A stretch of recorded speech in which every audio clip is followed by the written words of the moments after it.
Hello, ഇന്ന് തയ്യാറാക്കാൻ പോകുന്ന ഒരു കപ്പയ്ക്ക മുറുക്കാണേ. തയ്യാറാക്കിയാലോ? ഒരു കപ്പയ്ക്ക എടുത്തു വെച്ചിട്ടുണ്ട്.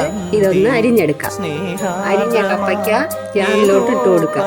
നല്ലതുപോലെ അരച്ചെടുക്കാം. വെച്ചിരിക്കണ കപ്പയ്ക്ക ഇതിലോട്ട് ഇട്ട് കൊടുക്കാം. ഒരു കപ്പ് അരിപ്പൊടിയും ഒരു നുള്ളു ജീരകവും ഒരു നുള്ളു എള്ളും ഒരു ടീസ്പൂൺ മുളക് പൊടിയും ഉപ്പ് വെള്ളം കൂടെ ചേർത്ത് കുഴച്ചെടുക്കാം.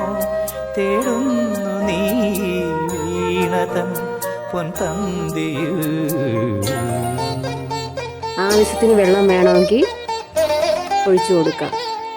കുഴച്ചു വെച്ചിട്ടുണ്ട്. ഇതൊന്ന് പിഴിഞ്ഞെടുക്കാം. ഏത് ഷേപ്പിലെ മുറുക്ക് വേണമെങ്കിലും തയ്യാറാക്കാം. ഞാനിവിടെ ചെറിയ സൈസിലെ മുറുക്കാണ്